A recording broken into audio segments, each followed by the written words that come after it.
what President Trump is doing, that is best for America, whatever because initial weeks they have saved approximately $1 trillion, and they are announcing of saving the money for Americans. Here in Canada, we are talking about spending and spending. Federal said we need to spend like a pandemic spending. You yourself said that you need to pump in billions of dollars into the economy. From where this money will come? Are we planning to tax more on the Canadians, or we want to print more money?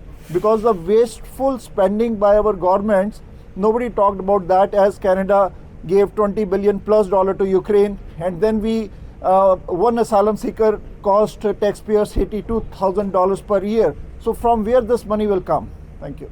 We have never ever raised the tax. We will never raise the tax over the last 7 years. We believe in reducing taxes, putting money back into the pockets of the people, reinvesting in the companies to make them more competitive.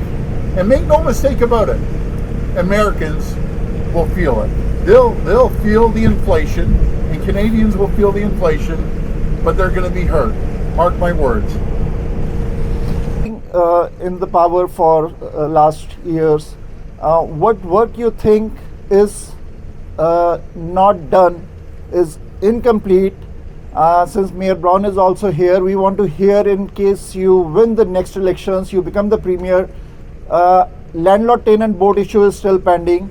Public safety issue is a concern to Canadians, because federal always says, yesterday Mayor Brown was there in the press conference, they always says it's the province, is the higher more tough judges. Retail thefts are going on every day. Yesterday's Scarborough incident is shocking. What will you think that which works were incompleted in your previous term, and you will do on top priority, including public safety and landlord tenant board and many others? Landlord tenant board, as we come back, we'll put legislation together for both. We have some of the toughest regulations to protect tenants, and we're going to have tough regulations that protect landlords as well. But you know, when you're mentioning about safety, there's no government that's poured more money into our police. We absolutely love our police, no matter if it's, and I'm going to pass this over to Graham McGregor in one minute here, but we're really focusing on giving them the support. We've increased the amount of police officers at our college up to 2,000, never been done every single year. We're buying helicopters to support our Peel Region Police. And we're focusing on bail reform. We led the country on bail reform. But do you know what stops all this? When you have mandatory sentences, when someone goes into your house, kicks in your door, or breaks in a jewelry store, puts guns to people's heads, and guess what happens? I always say we have some good judges, good system, but there's other areas that we have terrible judges, terrible justices of the peace that let them out. Not once, not 4 times, 5 times, 6 times, 7 times, and lets them back on the street.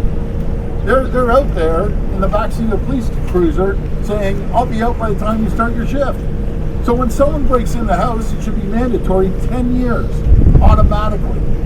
And we have to look at the youth criminal code too. You know, you have people 17 years old committing heinous crimes and getting a slap on the wrist just to go out and commit crimes once again.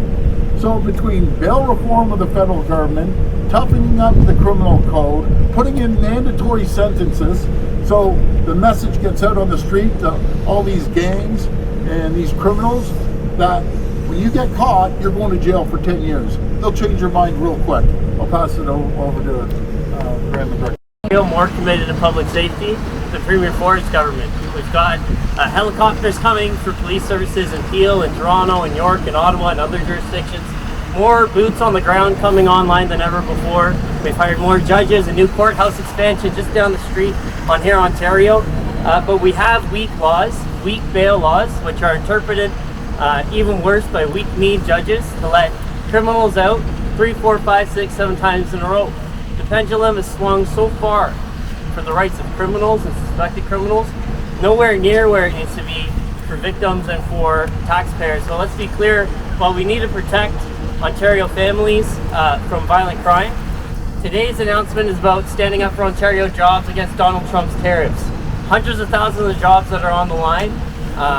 You talk about landlord-tenant board, think about what that would do to the property values, to lose those kind of jobs, a devastating impact on our economy. We need to stand united with all provinces. We've been united on bail reform. Every province is calling for bail reform. Every province needs to stand up for Canadian jobs as well.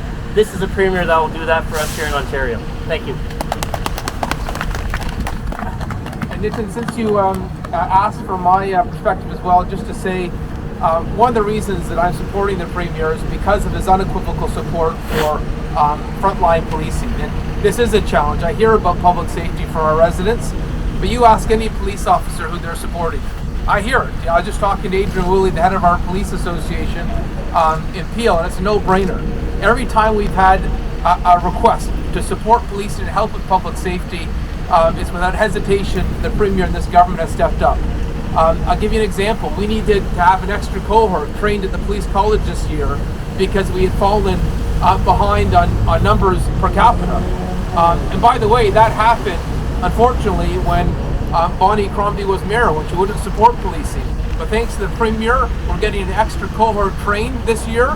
We're going to be bringing a record number of police officers into Peel this year, 300, the largest expansion of police officers in our history. And that doesn't happen. It doesn't happen unless you've got a provincial government